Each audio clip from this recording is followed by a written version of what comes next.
GCP exam question. Cloud NAT routing. Welcome to the channel. Please consider subscribing. I produce videos daily covering a wide variety of cloud topics with a focus on networking. Also, hit the bell icon to get notified of new videos. Today, we're analyzing a Google Cloud exam question about routing behavior when using Cloud NAT with custom routes. This tests your understanding of route priorities and how Cloud NAT integrates with Google Cloud's routing system. The scenario describes a network with private instances across multiple regions that need internet access through Cloud NAT. Importantly, a custom route with priority 1000 has been created that directs internet-bound traffic to Cloud NAT as the next hop. This question is testing whether you understand how Cloud NAT works and how custom routes interact with default routes. Many people get confused about whether Cloud NAT requires custom routes or works automatically. Let's explore what really happens. The key insight is understanding that Cloud NAT is not a routable resource, which means you cannot create routes pointing to Cloud NAT as a next hop. This is a fundamental concept that the question is testing. Before we analyze the routing behavior, let's understand how Cloud NAT actually works in Google Cloud. Cloud NAT is a fully managed service that provides outbound NAT for instances without external IP addresses. It is important to understand that Cloud NAT is not a proxy or an instance. It is a software-defined distributed service that runs on Google's infrastructure. Here is the critical point. Cloud NAT automatically intercepts traffic destined for the internet from instances without external IPs. This happens at the software-defined networking layer, not through the routing table. You do not need to create routes pointing to Cloud NAT because it is not a routable endpoint. When you configure Cloud NAT for a region and specify which subnets it should serve, Google's SDN automatically knows to process outbound internet traffic from those subnets through the NAT service. This is transparent to the routing layer. The default route, quad 0/0 to the Internet Gateway, remains in place and is still used for routing decisions. Cloud NAT simply processes the traffic as it leaves the VPC, after routing decisions have been made. This is why the statement about creating a route to Cloud NAT is technically impossible and indicates a misunderstanding of the service.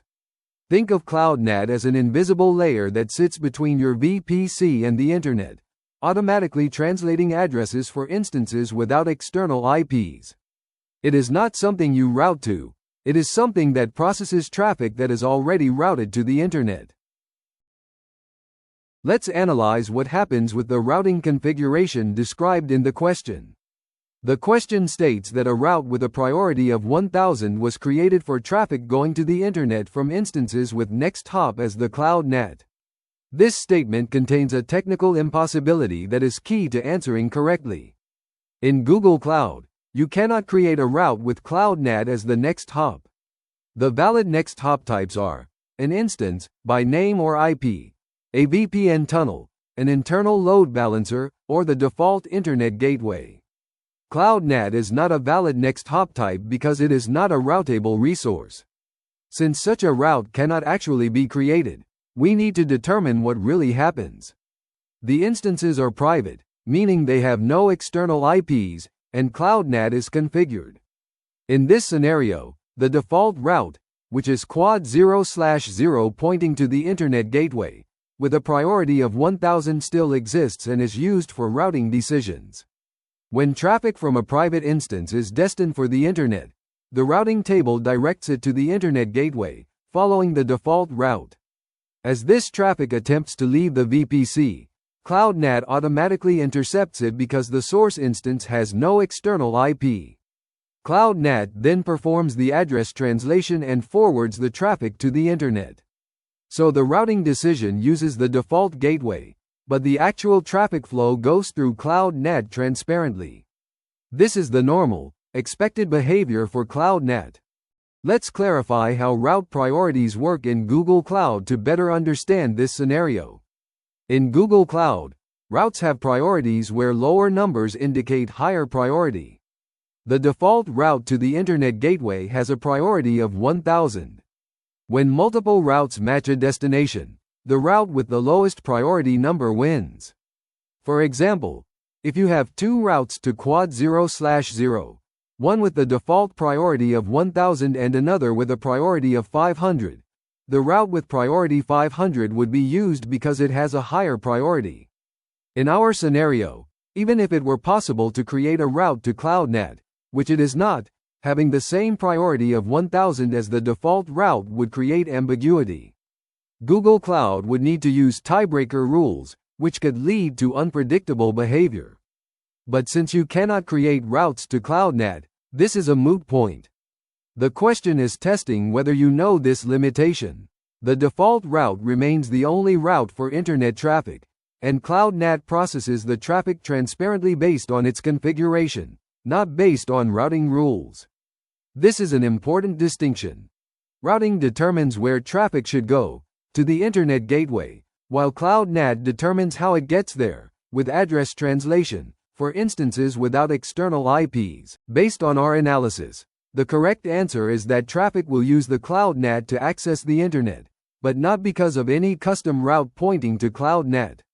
Traffic uses CloudNet because: first, the instances are private, with no external IPs. Second, CloudNet is configured for these subnets. Third, the default route directs internet traffic to the internet gateway. And fourth, CloudNet automatically intercepts this traffic and performs NET. The mention of a route with CloudNet as the next hop is a red herring, as such a route cannot exist. The question is testing whether you understand that CloudNet works transparently without requiring routing changes. For best practices when implementing CloudNet, never attempt to create routes to CloudNet. It is not supported and not necessary. Simply configure CloudNet for your region and specify which subnets it should serve. Ensure your instances don't have external IPs if you want them to use CloudNet. The default route to the Internet Gateway should remain in place. For common troubleshooting, if instances can't reach the Internet through CloudNet, check that CloudNet is configured for the correct subnets.